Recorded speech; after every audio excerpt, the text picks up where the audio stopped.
साथियों नमस्कार, मैं अवनीश सिंह टारगेट विथ अवनीश पर आप लोगों का बहुत बहुत स्वागत करते हैं। साथियों, अभी भारतीय इतिहास में हम प्राचीन इतिहास पढ़ा रहे हैं और प्राचीन इतिहास में मोहम्मद बिन तुगलक और फिरोज़ तुगलक तक हो गया, यानी कि दिल्ली सल्तनत कंप्लीट होने वाला है। छोटे छोटे साम्राज्य बचे हैं, उसके बाद कंप्लीट हो जाएगा, फिर मुग़ल साम्राज्य में हम चलेंगे। और साथ ही साथ हम आज ज्योग्राफी भी लेके चल रहे हैं। ज्योग्राफी ऐसे तो ज्योग्राफी देखा जाए तो बहुत बड़ा है, लेकिन हम छोटे छोटे टॉपिक में लेके चलेंगे। जैसे पृथ्वी की आंतरिक संरचना को हम देखें तो पृथ्वी को हम अगर देखें तो पृथ्वी को इस तरीके से हम बांट सकते हैं कि पृथ्वी प्रथम कोटि, द्वितीय कोटि और तृतीय कोट। प्रथम कोट में जैसे महासागर एवं महाद्वीप आते हैं, और द्वितीय कोट में जैसे पर्वत, पहाड़, पठार, झील, मरुस्थल, ज्वालामुखी इत्यादि। और तृतीय कोट में अपक्षय एवं अपरदन आते हैं।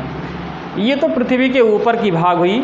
अगर हम पृथ्वी के नीचे के भाग को ज़रा देखें तो पृथ्वी को हम दो तरीके से डिवाइड कर सकते हैं। पूरी पृथ्वी को, एक तो पृथ्वी की आंतरिक संरचना और पृथ्वी की बाह्य संरचना। पृथ्वी के बाह्य संरचना एवं पृथ्वी की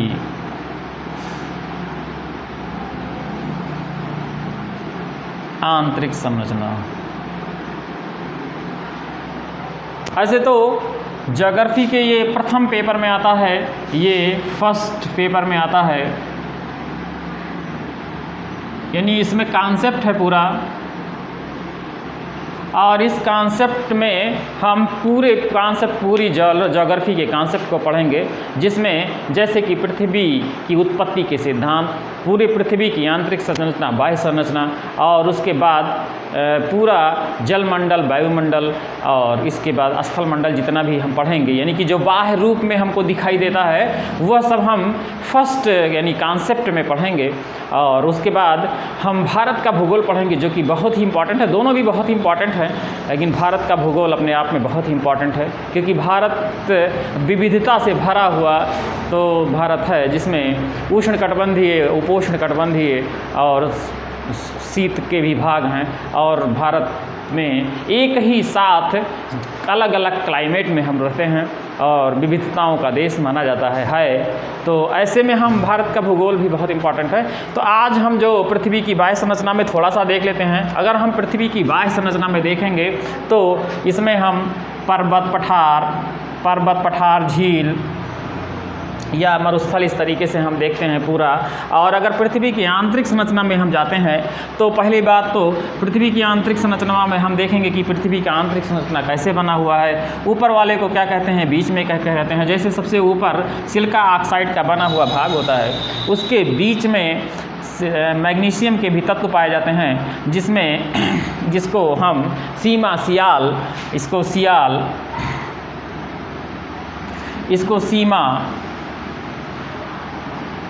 ये मतलब सिलिका मैग्नीशियम का तत्व होता है। और नीचे Fe का तत्व ज़्यादा होता है, फेरस ऑक्साइड, फेरस के तत्व ज़्यादा होते हैं। और इसको हम निफे यानी निफे, निकल और फेरस, यानी कि यहाँ पे इस सबसे नीचे भाग में लौह तत्व सबसे ज़्यादा पाया जाता है। इसलिए अगर ये प्रश्न आता है कभी कभी कि पृथ्वी पर सबसे ज़्यादा पाया जाने वाला कौन सा तत्व है, तो वो लोहा होता है। लेकिन अगर ये प्रश्न आता है कि संपूर्ण पृथ्वी पे आता है तो लौह तत्व, लेकिन अगर आता है कि पृथ्वी पर पाया जाने वाला तो ऑक्सीजन होता है। इसका हम अलग अलग सारणी भी बनवाएंगे। अभी तो हम केवल कॉन्सेप्ट समझा रहे हैं, इसके बाद हम अलग अलग सारणी भी बताएंगे। तो पृथ्वी की आंतरिक आंतरिक संरचना में हम देखते हैं कि पृथ्वी के आंतरिक संरचना में काफ़ी बीच बीच में काफ़ी बदलाव आते रहते हैं और काफ़ी जो है भूकंप या ज्वालामुखी जैसी क्रियाएं होती रहती हैं। उसके कारण बहुत सारे हैं, जैसे वेगनर के सिद्धांत को अगर हम लेके चलेंगे या प्लेट टेक्टोनिक के सिद्धांत को लेके चलेंगे तो जिसके कारण ज्वालामुखी क्रिया और जो है भूकंप आदि क्रियाएँ होती हैं। तो पृथ्वी के आंतरिक संरचना में आज हम जो टॉपिक उठाए हैं वो आज हम ज्वालामुखी पढ़ेंगे। ज्वालामुखी ये पृथ्वी के आंतरिक भाग से अगर किसी छिद्र से जलवाष्प, लावा या कोई उद्गार होता है, किसी भी प्रकार का मैग्मा, लावा, जलवाष्प, किसी भी खनिज के रूप में उद्गार जो होता है, ऐसा छिद्र जो पृथ्वी के बीच के दो भागों में छिद्र बन जाते हैं और उससे उद्गार होता है, उसको हम ज्वालामुखी कह सकते हैं। मतलब कि ज्वालामुखी का तात्पर्य उस छिद्र या दरार से है जिसका संबंध आंतरिक भाग से होता है। आंतरिक भाग यानी कि पृथ्वी के आंतरिक भाग से है। यह पृथ्वी के, अगर हम ऐसे बनाएं तो यह पृथ्वी के आंतरिक भाग से हम मान सकते हैं। और यह जब ऊपर धरातल पे आता है तो धरातल पे आने के बाद ये पृथ्वी की आंतरिक संरचना से निकला हुआ है और धरातल पे आने के बाद इसको हम दो रूप में देख सकते हैं। एक तो पहले इसको हम मिटा देते हैं।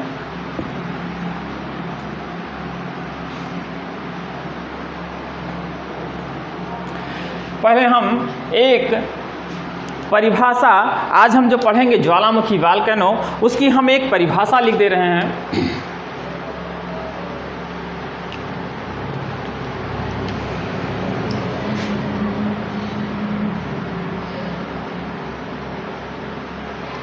ज्वालामुखी का तात्पर्य उस छिद्र या इसको ओपनिंग भी कह सकते हैं या दरार से है। ज्वालामुखी का तात्पर्य उस छिद्र या दरार से है जिसका संबंध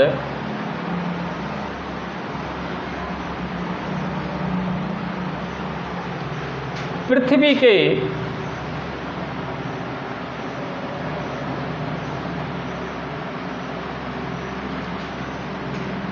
आंतरिक भाग से होता है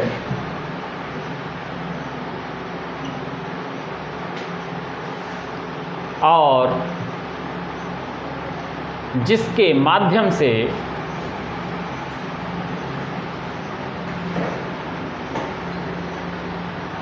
तप्त गैस, लावा, तरल लावा, गैस, राख, जलवाष्प आदि का निर्गमन होता है।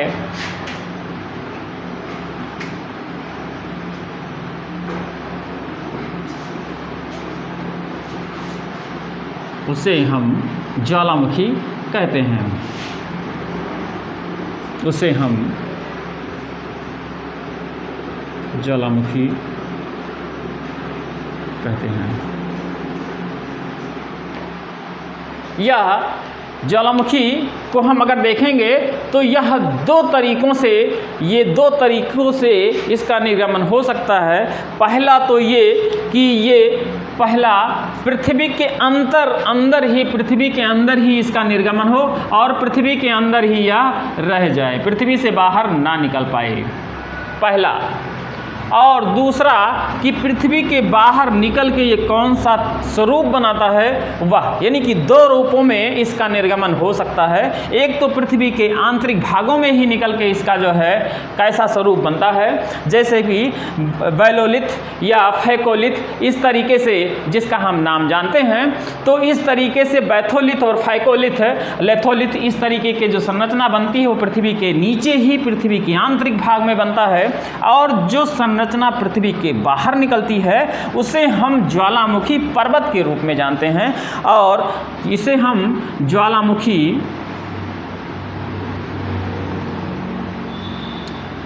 पर्वत के रूप में जानते हैं, यह भी दो प्रकार का हो सकता है। एक तो अभी हम दिखाएंगे, एक तो बेसाल्टिक, दूसरा एसिडिक। अगर एसिड है, एसिड लावा है, तो एसिड लावा में क्या होगा कि यहाँ पे चिपचिपा ज़्यादा होता है। जब उद्गार होगा तो वह चिपकता हुआ, यानी कि बिल्कुल सटे हुए चिपकता हुआ ये इस तरीके से पहाड़ी बनाएगा, जिसमें हम ऊपर पहाड़ देखेंगे। मतलब एक छिद्र है, इसी छिद्र से निकलता हुआ ये जलवाष्प या कुछ भी निकलेगा, तो ये बिल्कुल चिपचिपा होने के कारण, एसिड होने के कारण, चिपचिपा होने के कारण ये बहुत ज़्यादा नहीं फैलेगा और एक पर्वतनुमा आकार देगा। ये एसिड लावा का है। लेकिन अगर यह बेसाल्टिक या बेस यानी क्षारीय है या बेसाल्टिक है, तो ऐसे लावा जलवाष्प गैस जो निकल रहा है वो निकल के और फैल जाएगा, पूरे काफ़ी दूर तक फैल जाएगा। तो ये पृथ्वी के बाहर की संरचना हुई। और जो पृथ्वी के आंतरिक का संरचना हुआ, जिसमें बैथोलिथ, फेकोलिथ, लिपोलिथ या सिल या डाइक जिसको हम कहते हैं, हालांकि हम इसको खाली इतना जानेंगे, बहुत ज़्यादा इसको हमको जानने की ज़रूरत नहीं है। सिल डाइक कैसे बनता है ये जानने की ज़रूरत नहीं है। केवल हमें एसिडिक लावा और बेसिडिक लावा यानी पृथ्वी की बाह्य संरचना और पृथ्वी की आंतरिक संरचना ज्वालामुखी का ये जानने की ज़रूरत है। अब हम देखेंगे कि यहाँ पे हम पृथ्वी पे जो बाह्य संरचना होती है, जिसमें जो ज्वालामुखी पर्वत होते हैं वो कितने प्रकार के हो सकते हैं, ज्वालामुखी कितने प्रकार का हो सकता है, यह हम थोड़ा सा लिख लेते हैं। ज्वालामुखी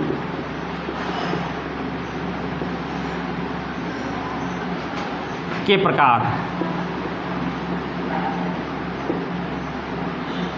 जिसमें सबसे पहला सक्रिय ज्वालामुखी,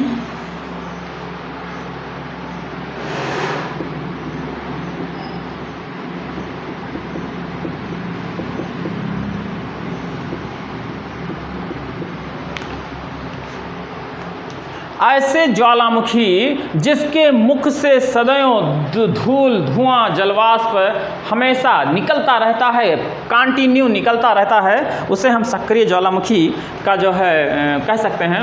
हम यहाँ पे एक परिभाषा लिख लें सक्रिय ज्वालामुखी की। ऐसे ज्वालामुखी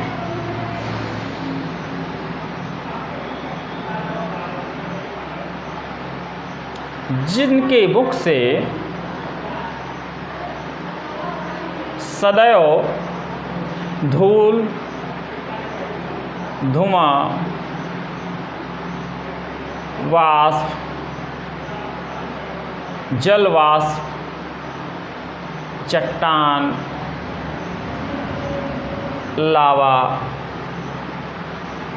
मैग्मा आदि पदार्थ सदैव निकलता रहता है, सदैव निकलता रहता है, उसे हम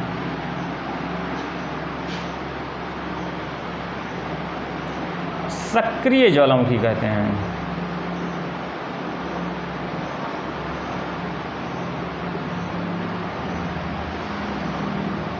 जैसे सबसे सक्रिय ज्वालामुखी हवाई द्वीप पर है। ये हवाई द्वीप अमेरिका का एक राज्य है और इस पे किलायू नाम है। ये सबसे सक्रिय ज्वालामुखी माना जाता है, अभी तक में सबसे सक्रिय ज्वालामुखी ये है। और इसी हवाई द्वीप पे मोना लोवा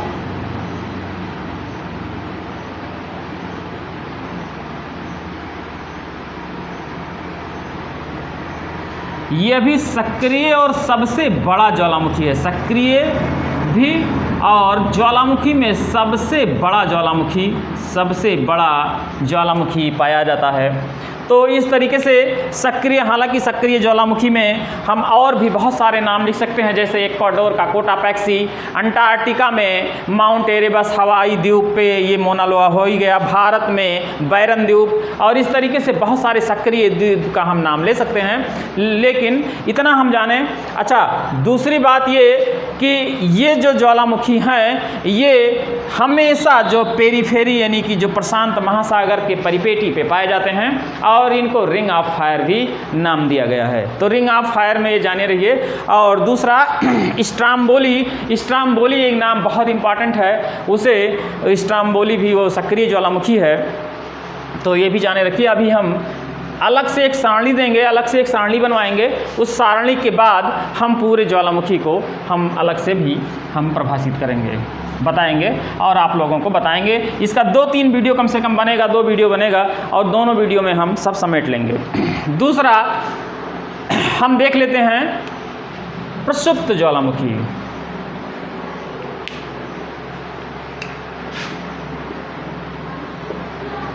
प्रसुप्त ज्वालामुखी ऐसे ज्वालामुखी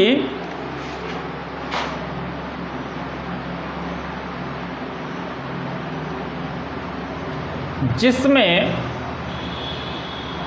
निकट में ज्वालामुखी उद्गार नहीं हुआ हो,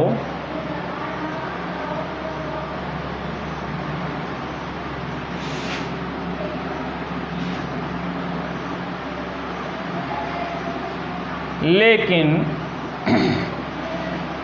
कभी भी उद्गार हो सकता है, कभी भी उद्गार हो सकता है। ऐसे ज्वालामुखी को हम प्रसुप्त ज्वालामुखी कहते हैं। और इसके बाद इसमें कौन कौन सा मुख्य ये पूछा जाता है, वेसुवियस कई बार आया है, पूछा गया है कि यह सक्रिय ज्वालामुखी है कि प्रसुप्त ज्वालामुखी है। तो सबसे पहले उदाहरण में हम 2-3 उदाहरण लिख लें। जैसे इसको ये भी लिख सकते हैं कि ऐतिहासिक काल में कभी उद्गार ना हुआ हो या कभी उद्गार ना हुआ हो, ऐसे चीज़ हम लिख लेते हैं। इसमें 2 बहुत इम्पॉर्टेंट है जो एग्ज़ाम में कई बार आया है, जैसे इटली का वेसुवियस, ये कई बार एग्ज़ाम में आया है, कन्फ्यूजिंग भी है। और दूसरा एग्ज़ाम की दृष्टि से कई बार जो पूछा गया है वो फ्यूजियामा, जापान में फ्यूजियामा है, यह भी है। यह प्रसुप्त है लेकिन निष्क्रिय नहीं है, शांत नहीं है, यानी कि कभी भी उद्गार इसमें हो सकता है। तो हम देखें सक्रिय में हमेशा उद्गार रहता है, प्रसुप्त में शांत है, बैठा हुआ है, लेकिन कभी भी उसमें ज्वालामुखी उद्गार हो सकता है। ऐसे ज्वालामुखी मुख्य रूप से वेसुवियस और जो है फ्यूजियामा इस तरीके से हैं। अब एक हम शांत ज्वालामुखी के लेते हैं, साइलेंट ज्वालामुखी, जो 3। इसके बाद कल के वीडियो में हम एक पूरा हम लिस्ट देंगे, और उसके बाद तीसरा है शांत ज्वालामुखी।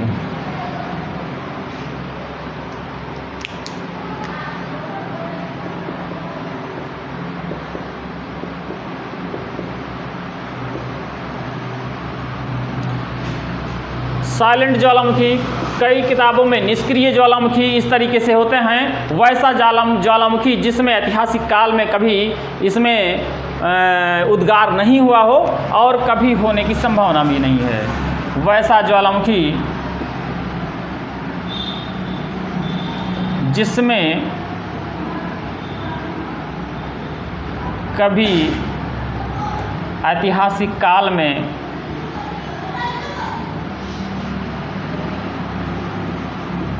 उद्गार नहीं हुआ हो और ना ही होने की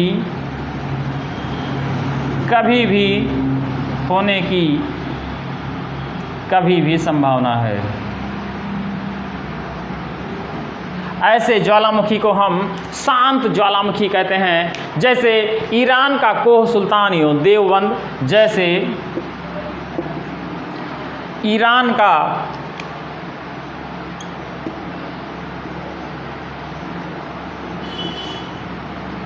कोहबंद एवं ईरान का कोहबंद और कोह सुल्तान एवं देवबंद, कोह सुल्तान एवं देवबंद तथा तंजानिया का, तथा दूसरा है तंजानिया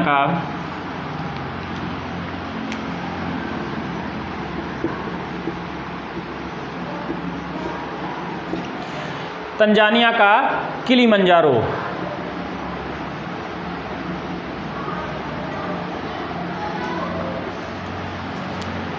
इस तरीके से आज हम इस कॉन्सेप्ट को थोड़ा सा समझें और उसके बाद हम अगले दिन इसको हम जो समझेंगे वो ये समझेंगे कि जो ज्वालामुखी के जो प्रकार हैं वो अलग अलग ज्वालामुखी के प्रकार को लिख के, और बहुत सारे ज्वालामुखी हैं जो एग्ज़ाम में आते हैं, जैसे ओजस डेल सलाडो है, क्या कहते हैं अर्जेंटीना पे बहुत सारे जो है वो बने हुए हैं, और बहुत स्ट्राम्बोली अभी हमने इसमें कहीं नहीं लिखाया है। बहुत सारे ज्वालामुखी हैं जो बराबर कंटिन्यू एग्जाम की दृष्टि से बहुत ही महत्वपूर्ण है, सबसे बड़ा, सबसे छोटा, सबसे सक्रिय, सबसे निष्क्रिय, या इस तरीके से जैसे भारत में नारकोंडम एक निष्क्रिय ज्वालामुखी है, इसको भी उदाहरण में हम लिख सकते थे। तो बहुत सारे, अभी तो केवल हमारा समझाने का दृष्टिकोण था, तो एक बार हम फिर से रिपीट कर रहे हैं। ज्वालामुखी उस छिद्र को कहते हैं, ज्वालामुखी तात्पर्य उस छिद्र या दरार से है कि जिसमें उद्गार, राख, लावा, मैग्मा या जलवाष्प की तरीके से उसमें उद्गार निष्क्रिय होता, वो निकलता रहता है, निर्गमन होता रहता है, उसको हम ज्वालामुखी कहते हैं। और हमने बताया कि वो अलग अलग तरीके से हो सकते हैं। एक तो ज्वालामुखी तरीका जो है, अगर हम अलग अलग तरीके से सबसे जलवाष्प का देखें तो जलवाष्प को 60-70% जलवाष्प निकलता है, और अगर हम थोड़ा सा उसमें हम दूसरे उसको प्रकार को देखें तो उसमें मटर के दाने के बराबर भी जो है उद्गार होता है। और तीसरे प्रकार का हम देखें तो बहुत बड़े बड़े उद्गार भी होते हैं, जैसे बाम्ब है, फिट है, और तीसरा लावा का उद्गार होता है, जिसको हम लावा को मैंने बताया कि लावा एसिडिक भी हो सकता है और बेसाल्टिक भी हो सकता है। एसिडिक लावा जो होगा वो चिपकता हुआ रहेगा, चिपका हुआ रहेगा, इसलिए एक शंकुनुमा बनाएगा, आकार बनेगा। लेकिन अगर बेसाल्टिक है तो वो बह जाएगा पूरे उस पे धरातल पर। और उसके बाद हमने सक्रिय ज्वालामुखी और क्या कहते हैं प्रसुप्त ज्वालामुखी और निष्क्रिय ज्वालामुखी या शांत ज्वालामुखी, इस तरीके का प्रकार बता के एक दो हमने बताया है। अभी ये भी बताया कि ये पृथ्वी के आंतरिक संरचना की भाग है। वैसे पृथ्वी को हम पूरे आंतरिक संरचना को समझने का एक अलग वीडियो बनेगा, क्योंकि आंतरिक संरचना पृथ्वी का बहुत इंपॉर्टेंट है, वहाँ से प्रश्न आता भी है। तो ये अभी आज हमारा ध्येय ज्वालामुखी पढ़ाने का था, और ज्वालामुखी से प्रश्न जरूर आते हैं। ज्वालामुखी, चट्टान, वायुमंडल और इस तरीके से अलग अलग टॉपिक जिससे प्रश्न ज़्यादा आते हैं उसको हम उठाएंगे। फिर हम शुरू से पृथ्वी की उत्पत्ति के सिद्धांत, जिसमें वेगनर का सिद्धांत, और वेगनर के सिद्धांत के बाद जैसे कि प्लेट टेक्टोनिक क्रिया, इनमें भी हम कर लेंगे। तो साथियों, इसी के साथ हम अपना वीडियो बंद करने जा रहे हैं। और साथियों, अगर आपको ये कॉन्सेप्ट और वीडियो अच्छा लगा हो तो साथियों प्लीज़ सब्सक्राइब करिएगा और लाइक करिएगा, साथ में शेयर भी करिएगा। और अगले वीडियो में हम फिर मिलते हैं ज्वालामुखी की कुछ बचे हुए भाग के साथ। साथियों नमस्कार, जय हिंद।